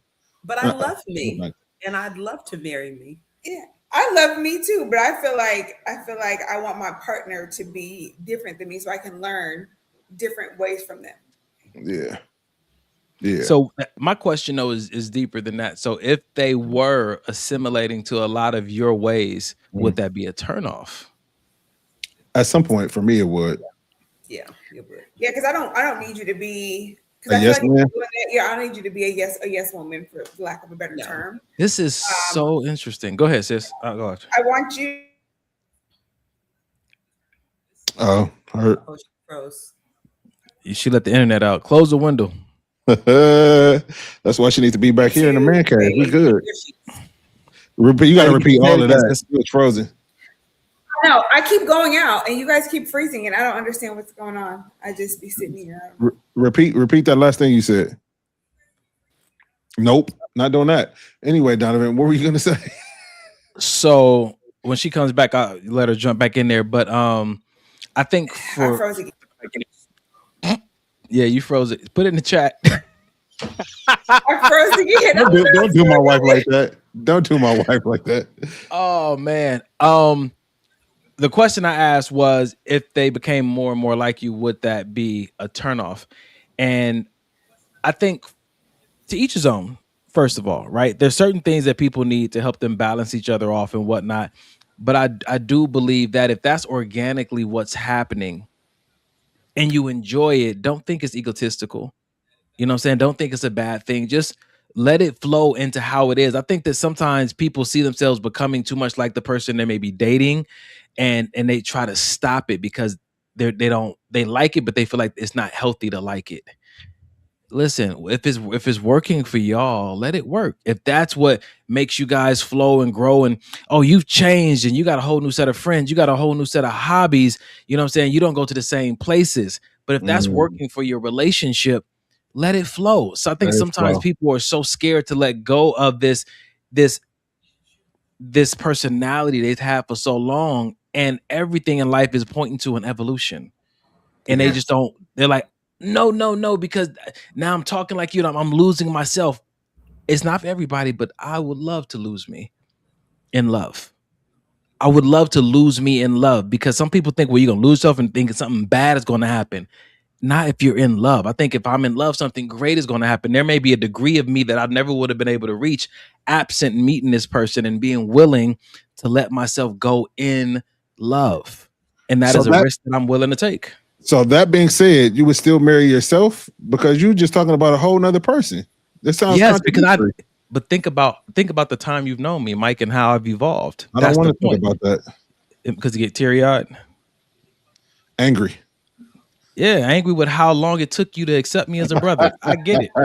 Listen, I think that the way that I am, anybody who's known me for any amount of time, is not egotistical. It's just understanding I love the act of evolving, right? So anybody who is becoming like me, it's not just the hobbies and the habits and the slang. It is this commitment and this desire for evolution. And so anyone who is inspired or admires me or somebody else who's on that path, it really is their commitment to this self-evolution. And how I am is going to continue to change and grow according to, how clear my purpose and my calling are to me. But enough of you guys teaming up on me about me wanting to marry myself. And it's okay, because let me stop with this. So when two become one, let's just go there. Yeah. Right. And so even though it's comical, and I'm reading what's in the chat, there are portions of me that would probably be very attracted to somebody else that carries a lot of the same qualities or has the same morals or goals or those kind of things, right? So not me completely, but yes, the things that I do, I need me that's going to grind, that's a lover of people, that's kind, those kind of things. But when two become one, there's always the greatest compliment when somebody mimics you or dresses like you or wants to be like you. But aren't we supposed to stretch and grow each other? And if we can pick up habits along the way, that's what Don was saying? Isn't that a beautiful thing? That's not a negative thing. That for sure. Right? Yeah. Agreed. So Don, we give you a hard time, but I mean, if it's authentic, but if they're just mimicking you. There it is, Mom. Say that part. If it's authentic. authentic. Sometimes it Here we takes a go. while for it to become we go. authentic. Here Y'all we don't have go. no patience. Just be patient with people. Sometimes, listen, if you've ever, I gotta plead my case. Have you ever in your life? Off of here? Janae been trying to kick me out all day. Try to kick me out of her house earlier. Have you guys, the three of you guys, have you ever in your life wanted something so bad that you would pretend, you were willing to pretend just to get it, to keep it? If it was a job, if it was an opportunity, you was trying to fashion yourself to show up a certain way just so you can have it. And later on, it could become authentic, but in the beginning, it was pretending just because you didn't know how to express in a healthy way how much you admired it. So let me okay. You make my head itch. Donnie has such a Donnie answer. That's such a Donnie answer. Always. I know that sounds crazy. Have you been in here? doing something that is not authentic? It's not sustainable. No, it's not. You can't sustain that. It doesn't just become authentic all of a sudden because you want it to be. At all. But my point is that every person on this podcast has operated in that inauthentic way, even subconsciously, because they didn't know how to show admiration in a healthy way. I'm just trying to normalize that the behavior does come up, and then we do have to check ourselves. But just because someone is inauthentic, I don't think it's a reason to say nope. It's a reason to pause and say, hey, I see what you're trying to do. And it's coming across as pretending and faking. What's really going on with you? Well, shoot, I don't want to lose you. And I really like what's going on. And last time somebody told me just to be like him and that way I can keep him. Well, let's talk about a healthier way to do it. I think that oftentimes it's in this culture, it's a cancel culture. We're too quick to cut people off when they get right outside of authenticity. And we all do it. So I'm just saying, just be a little patient with people because they might be operating from very healthy motives with just a very miseducated way on how to pursue it. So let me ask a question, because the three of us are on the outside looking in. So if you're saying that, would you have that conversation? Do you ever have that conversation when you see somebody mimicking you or talking like you or acting like you? Like that's not how you met them, but all of a sudden that's what they become. So you don't have to answer it, but I'm just saying for the rest of us that are looking at it while it's happening, and we're looking like, yeah, really? Does she sound just like Donovan? Does he act just like him? Because it happens with girls and guys. Go ahead, sis. I think it's one thing to like pick up, like, or learn something from someone that you're dating and like, okay, I actually like that you do that. That's something I want to adopt too. That's different than just doing that because you think that's what they want. Carrie said, "Is this is giving SW? Is that Stepford Wives? Is that what? I don't know what the SWF stands for. I don't either. Hey, put spell that out for us." Tyler said, "But if a person is for you, be you, because some weird because have them find out that wasn't you. Naturally, you're not staying." I hear you guys. I think that again, my perspective on humanity comes from the people that I've coached, and I've seen people really try to do some great things from some very horrible practices, and that's why I'm just more patient. That's why I have more tolerance. That's why I just try to give people the benefit of the doubt more than often, that they're not trying to fake to get in to do something diabolical. They're just operating from a place of, this is the best I know how to do in this moment. That's all I'm saying. That's all I'm saying. I know that everybody's not built for that. And that's why it's easy for me to walk this path and give these responses, because they're very sincere and authentic, and you guys can feel it even when you don't understand it, nor would you practice it yourself. But I think that you know a tree by the fruit that it bears. And so if you look at me and my life and understand how I approach life and still see how I'm experiencing life while carrying these beliefs, somewhere you got to know that it's working for me. Thank you, Carrie. I'll save that for Tuesday. In the SWF. So Carrie, single white female. That's a lot better than what I said. What'd you say, Mama? Some weird effing vibes. Oh, golly. Oh.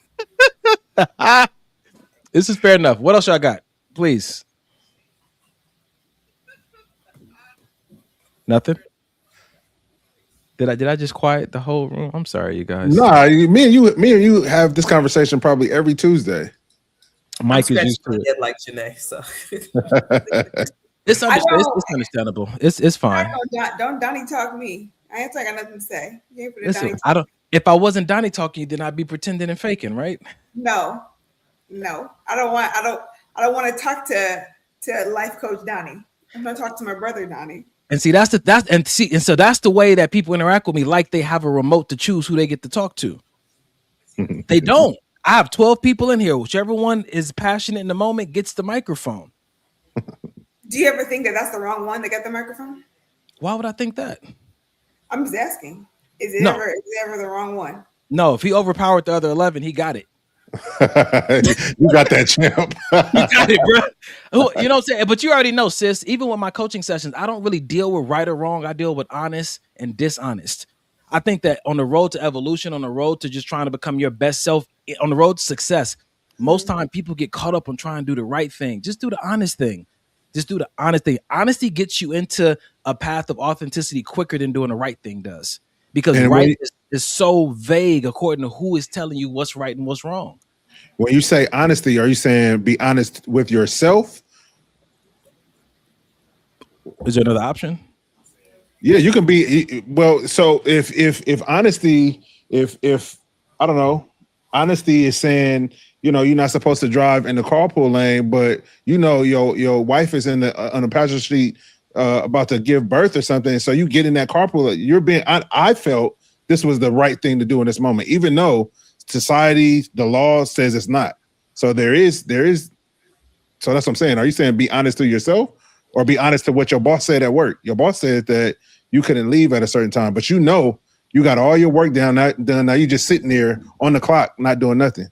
What do you think I would do, Mike? Because you know me. I already know what you would do. I'm asking you so you can tell the people.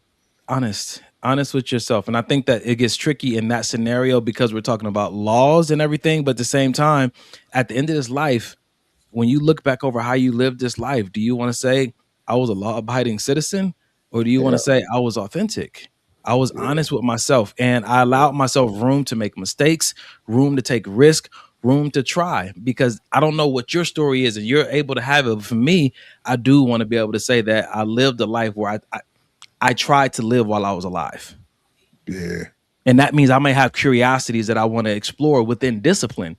If you want to live a safe life and do the things that you believe are right, then it's going to produce a certain kind of life for you. And that's good for you. That's good. That doesn't fulfill me.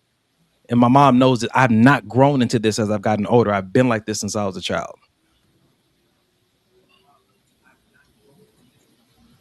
All right, what we got in chat? Amber said, I don't do well with manipulation. It bothers me. So pretending can be seen as manipulation if the intentions are there. Mm-hmm. What is this? Oh, no, he's got a jury of voices in his... Not a jury. Well, Mike said something about the 11. Yeah. Gee whiz. All right, you guys, check it out. It's 9:37. I have definitely kept you guys past an hour. Do you want to finish the show, or are you guys complete, as they would say in therapy? You complete? You got some more in you? I'll follow Janae's lead. Oh no, I'm good for another, what is that, 20 minutes? 22 minutes, yeah. Okay. Yeah, I'm good. All right, if that's the case, I have another video for you guys. Oh, how tall are you? Hilarious. Wasn't in his profile. Right. That was my fault. Here we go. I saw this post that said men are supposed to leave, not match the energy of a woman. Well, bitch, you're not supposed to be a bitch neither. So you can act that way, but he can't because he's supposed to lead. Aren't we supposed to give each other the same energy? Right? Align each other, be good to each other. You can't be in a state mood and he has to be like, no, it's okay, babe. No, work on yourself. Work on yourself. Remember yes, they have to be able to create these safe spaces for us to jump in that bitch. But at the same time, you need to work on yourself to be able to receive it. Because if you're constantly still in this defensive mode, no one's going to be able to come and love you and be with you if you don't work on you. Work on you so they could feel safe to come into that space too, baby. We can't just be leaving it to them. No, you got to fix my attitude. You got to do this. What about you? Take accountability too, boo. Yes, they're supposed to lead, but we're not supposed to come with some nasty attitude that they have to excuse our behavior. No, we're not excusing this. No, get your shit together too. What are we doing? All right, just to preface this, the reason I post this video is because we asked a question a few weeks ago saying women need to feel safe. Everybody agreed, but do men need to feel safe also? And if so, do they need to feel it the same way that a woman needs to feel safe? That's what we're talking about tonight. So please, whatever your response is to that video. Okay. So I agree with her as far as like, yes, the man is supposed to lead, but you can't just be acting all types of ways and expect him to remain in, I guess, a right state to be leading, right? I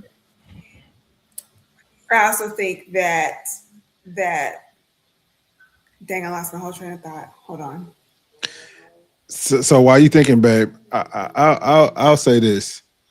I love the video. I agree with her 100%. But what I think about it is she when women are picking partners, or women are going through their whole dating phase, I think that there's this stigma that men are supposed to deal with certain things, that men are. I've even heard women tell me that, oh, my next dude is gonna have to tame me. My next dude is gonna have to somebody. It's gonna take a strong man to have to deal with me. And they wear these things like badges of honor that it's so difficult to be with them. And it's wild, bro. It's wild. But I think that that's what society kind of pushes and culture kind of pushes to be masculine almost, and to step into the role of, well, I'm a boss and ain't no man gonna be a bigger boss than me. And then they get in these relationships, and now you want to be a soft girl, but you still got big boss energy, and it don't work. Ray said this goes along with, I need a man to put me in my place. No, put yourself there. Come on, Ray. And Rashonda said those are father wounds. Ooh. Tress James said, I don't want to have to deal with you. Yeah, capital DEAL. Yeah. Carrie said, dang, tame. Yeah. Mom, you got anything to add to the conversation? In the beginning, she just talked about matching energy. Yes. Yeah. Right? And if he's supposed to be leading, and so I kind of just got caught up in the bitch part, right? Because I've seen women in relationships and things happen. It's like, well, who's going to be the bitch? You or me? Woo-wee. Yikes. Yeah. Who's on bottom? Yeah. So, yeah. So, in a different way of saying it, would it be fair for me to say who's going to be more emotionally sporadic? Is that what we're saying? Is it fair to say it that way? I'm sorry, is this a PG show? No, not at all. Okay. Not at all. No. But I just want people to be able to take that phrase and put it into practical terms. Like, oh, we're talking about inability to regulate emotionally, or we're talking about women having a tendency to deal with different hormones than men do, and they need to be okay with that because they operate through life differently. What are we saying? Amber says, I would hope neither. Okay. Or regulated. Right. So let me tell you guys why this video came up. Last week, we put a video up and it said that boys match energy, men lead.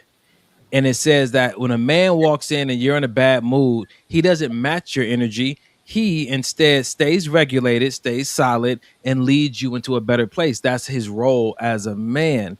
Now, this video is saying from the woman's lens, like, that's making it very difficult on him. Why don't you also present the kind of energy that he could match and not always have to be the one, the bigger person per se in a situation, the most regulated person per se all the time, because over time that may lead him to a different type of woman.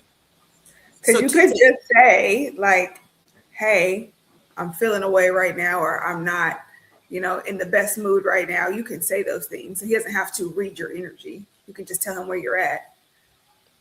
But for those who don't, what are we saying to them? Is there any kind of self-check that communicate?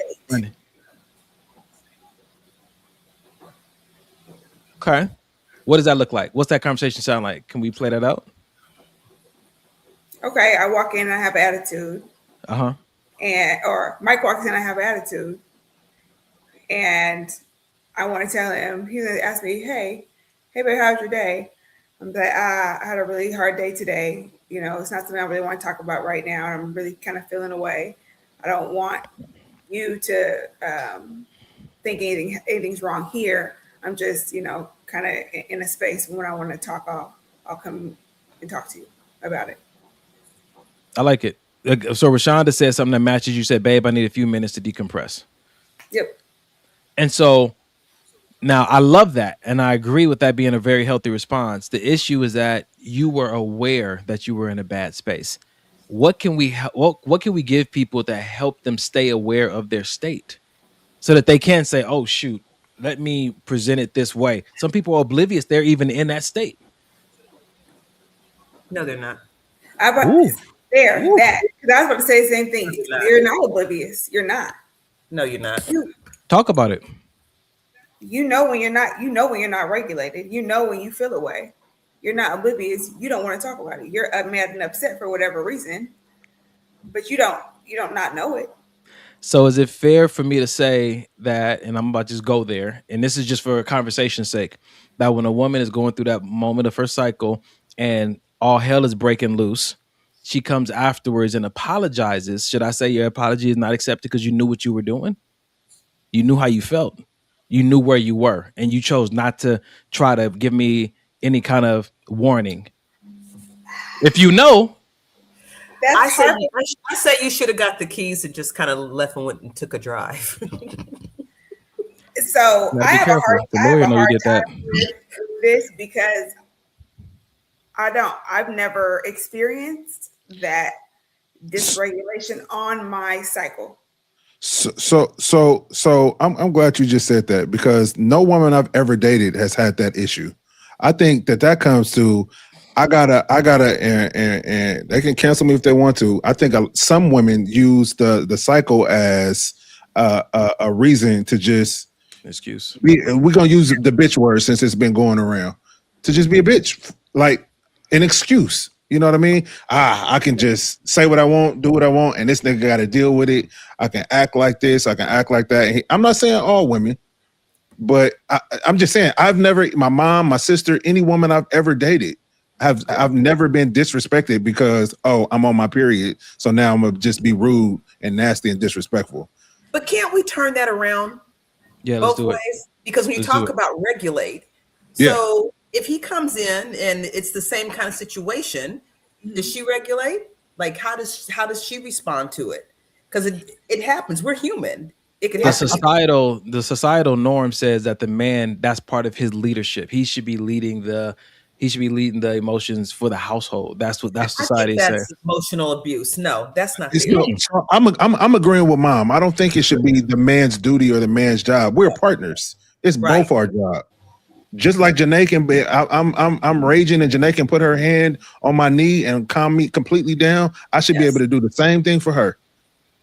Okay. So when they say that, and this is where we get to kind of deconstruct some of the things society is saying is a man's role. When it's saying that a man is supposed to lead, can we give some examples of exactly where that theory is supposed to be applied? Where? How? So from my aspect, when I'm thinking about the man leading, it's whatever God is giving me for my family, the destination that He wants me to lead my family in. That's what I'm doing. Whether it's I'm bringing my family to church, whether it's, hey babe, we haven't been. I'm gonna use church because this is how we do in our house. We haven't been watching church lately. We got to make sure we stand on it. But she does the same thing for me. If I'm saying, even sometimes it will be out.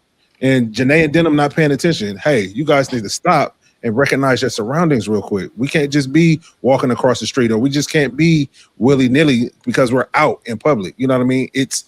it's a mantle almost of protection, but the protection. It's not a protection like, oh, this is mine. I got to keep it safe. It's more of a protection of we have a calling as a family unit. Me and Janae have a calling as a couples unit. I have to protect this legacy as a whole. I'm not always just thinking about the physical aspect of protection. Got you. So there's no exclusive way that a man is supposed to lead the household that a wife couldn't lead as well. She can lead in the same way. So there's not anything exclusive like this is specifically for a man to lead. So I'll say this: if that's what you guys discuss, if Janae says just I'll give you this scenario. If Janae says, hey, you know what I mean? I want to be in charge of the finances. I have a finance degree, this, and that. But in my mind, well, I'm the man. I should be able to lead in all things. No, I'll handle that. But that don't even make sense. So it might be healthy for society to take that pressure off of just saying men need to lead. Because it sounds like they're trying to make it synonymous with the Bible saying man is the head. And then it's grown into, men need to lead because they're the head. And maybe those two should not be connected. I think what society's saying is, this is what I think society's saying. It don't have nothing to do with what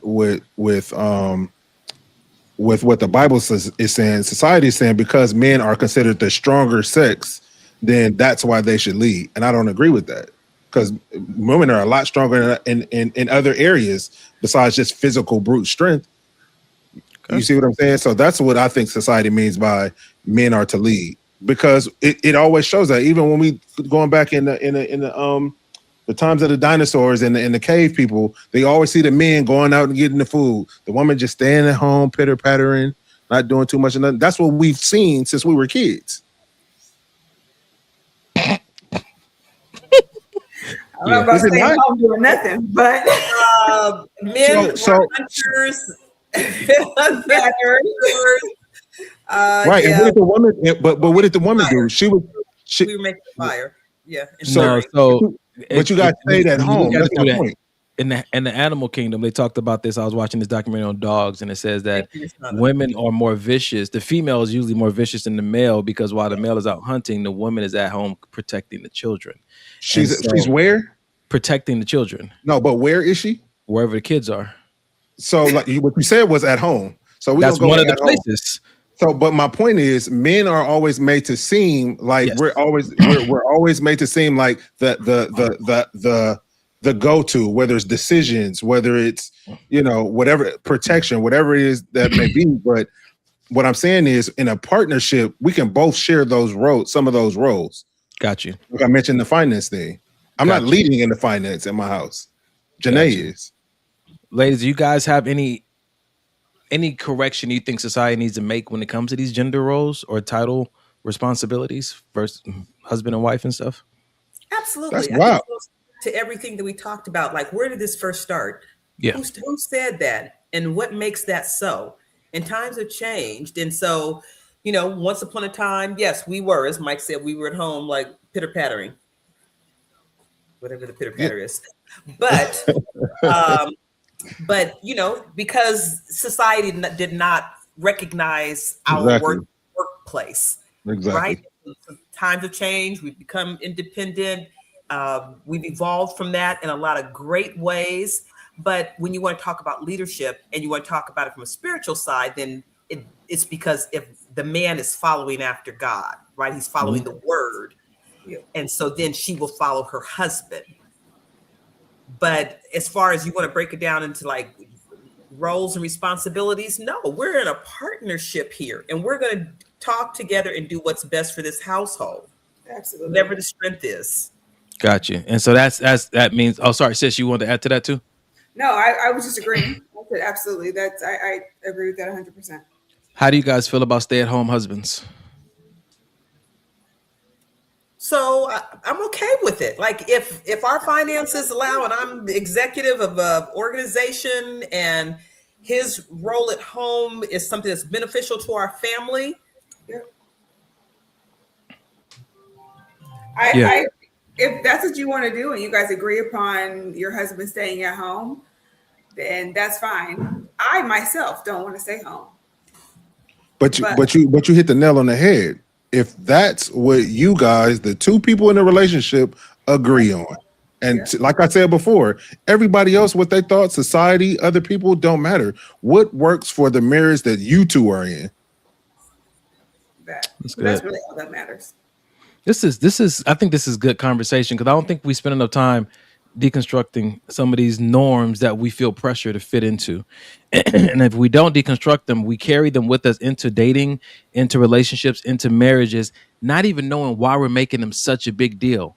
But you're supposed to lead, you're supposed to lead, you're supposed to lead. And nobody's ever had a conversation like, where did that come from? What does that mean? What do you want that to look like for you? What does leadership here look like for you? And where would I like you to lead? And where does that look like for me? Or do you feel like that's not appropriate? Because if you start having these conversations early on, you'll recognize who you can and cannot do lifelong partnership with. Woo, brother. Yeah. That is the truth. Mike, you got anything on maybe this will help Instagram? Let's see. I'm checking mine. Are we good? They said it's really bad in the church. And I think that, I don't think it's intentionally bad in the church, when it comes to man being ahead and lead. I just think that, like we said a few weeks ago, Mike, anywhere you can't ask questions, you got to be aware of manipulation. And I think that most churches and most ministries would benefit from opening up space to question what's being preached. And question was being not from a place of even challenging, but maybe challenging, but just like, can we go a little deeper and make it more practical so I can understand that? So I think that's good. We got 4 minutes, and I'm gonna end with this other video. And since we're already in this lane tonight about just heightened emotions concerning what makes us work, what doesn't make us work, what's my role, what's not my role. The reason I wanted to unpack, and I'm happy we went as deep as we did in these conversations, because we are talking about relationship advice and does it hurt or does it help? My belief is that it hurts if I can. It hurts when I'm forced to stop asking questions. That's when it hurts. Because I may have a certain curiosity that I want to explore. And if I can't, and you're still holding me to the standard, that's when it starts to hurt, because I don't have this clarity that I need to move forward in an authentic and necessary way. But last video. Ego can be just as destructive. Most women don't want partnership, they want to be worshipped. And female ego can be just as destructive, if not more destructive, than male pride. A lot of women unknowingly are cultivating a relationship where the entire emotional environment revolves around them. Their emotions, their insecurities, their emotional needs, their wants, their desires. And so your man in the relationship is secretly drowning. I'm going to give an example of what a lot of men feel when it comes to being with their prideful wife, right? Their egotistical wife. It's like being in a relationship with someone who is always looking in a mirror, right? They're never looking at you, they're looking at themselves. He's there, but you're looking at what you see that you're lacking, that you want, that you desire, that you want to change for yourself. You never look at him. And this is where the constant criticizing and nagging comes in, because as you're staring at yourself in the mirror, you're like, ugh, look at how I look more tired because you kept me up all night working on X, Y, and Z. I don't have the same body as I used to when I was younger because I got with you. You see how my nails aren't done? Looking at myself in the mirror. You see how my nails aren't done? That's because you're broke. You see what I'm saying? You're in a relationship with yourself, sweetheart. So eventually your good man starts to change. You grew resentment. Because resentment grows where appreciation doesn't exist. And I'm going to speak as a wife myself, right? A lot of women are in love with how a man makes them feel. They're not truly in love with the man. So when it says that a man who finds a wife finds a good thing and receives favor of the Lord, it's a woman who cares about that man's soul. Most women don't want partners. All right. This would be a great conversation for us to end the show with. Any immediate responses? Get you a woman that cares about your soul. Get you a woman that cares about your soul. I like that. Mine's where as resentment grows, where appreciation is lacking. Yeah. Yeah. Yep. Whew! That was the line right there. That was it. That was it. Man, I have. Video on that. That's all she had to say. I appreciate that line. I appreciate the examples because sometimes it's hard to, I don't want to say it's hard to see that you're doing this. Sometimes it's hard to accept that you're doing it. I like that.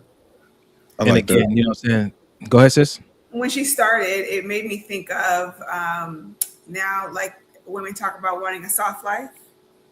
Made me think of like soft life. Because when I hear soft life, I think of women who don't have to work.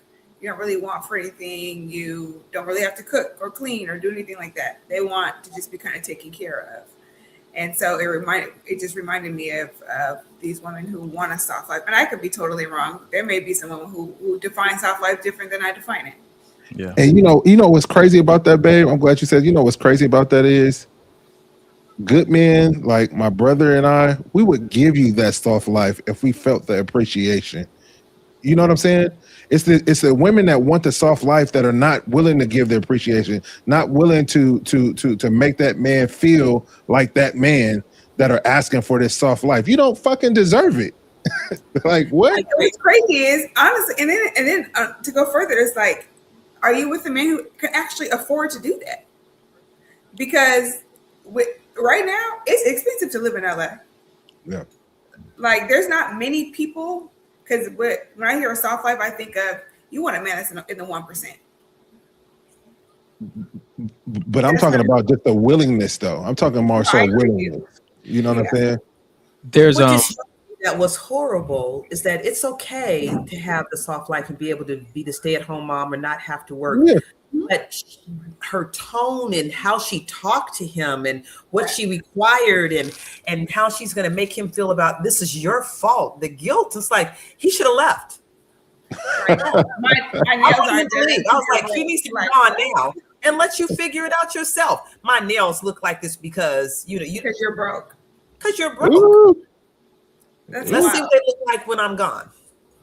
There's this conversation we've had on this podcast about the good man and how the good man stays even when he's not happy because he is a man that's committed to the commitment. And so oftentimes these conversations exist because good men are not quick to break up. They're not quick to divorce because they are committed to the commitment. And again, they will stay even when not appreciated.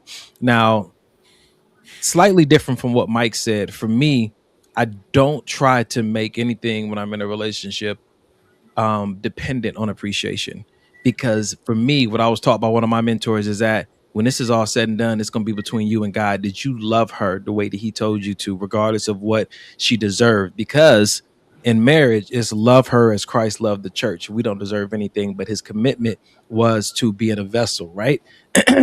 So I know that can be a hard line to toe. So the way he showed me, he said, don't make it based off of her appreciation, especially if it's fluctuating. It just might be a rough season. She may not be seeing it. So don't make everything like I'm showing you receipts. You didn't appreciate this. You didn't appreciate that. You didn't appreciate this. It's different when there's criticism while appreciation is absent. So you got to watch out for that. And the reason this whole conversation came up is because me and my friend were talking about how some women are marrying men that can give them the life that they want, but they don't really want the man. And I don't think enough men recognize that that's what they want.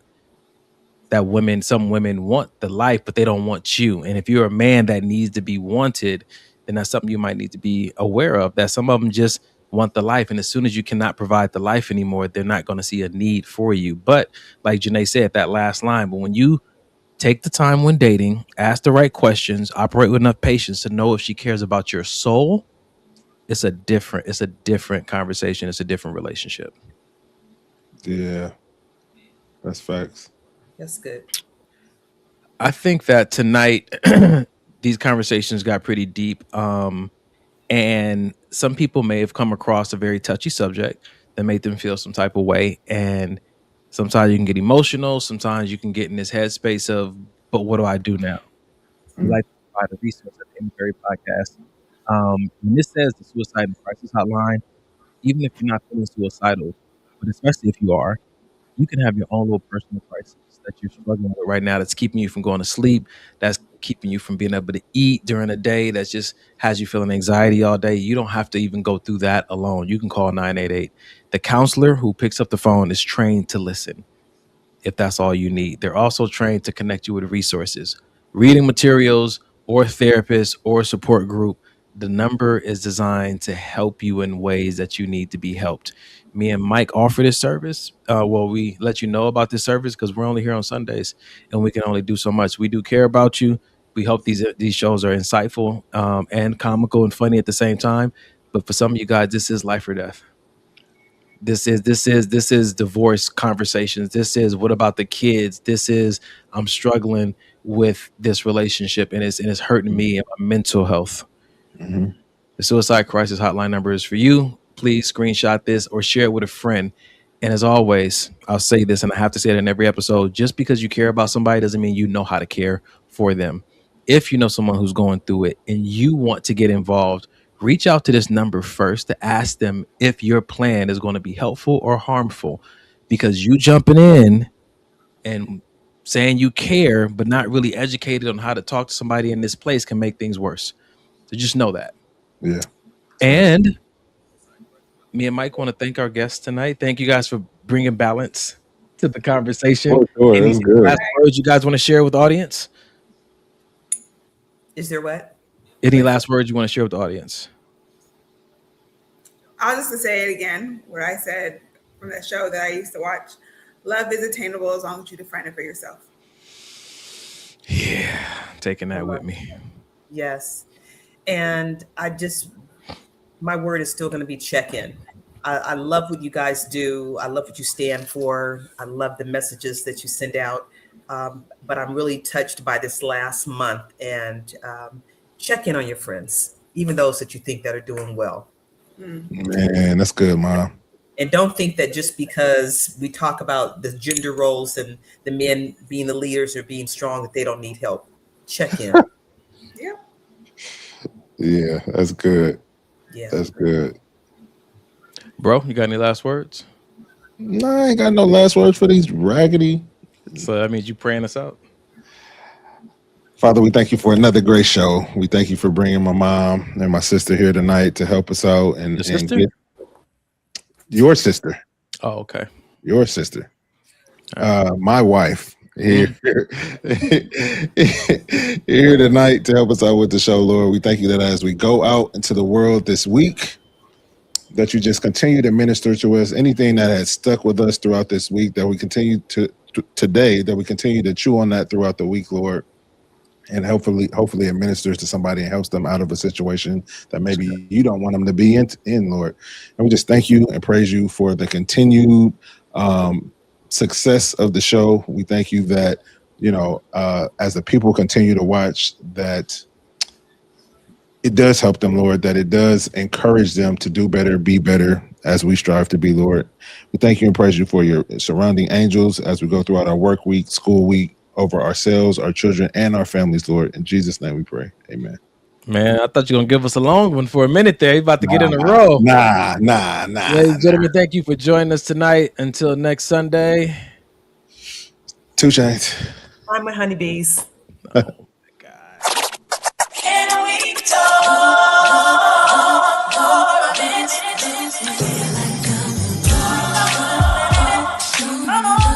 to me.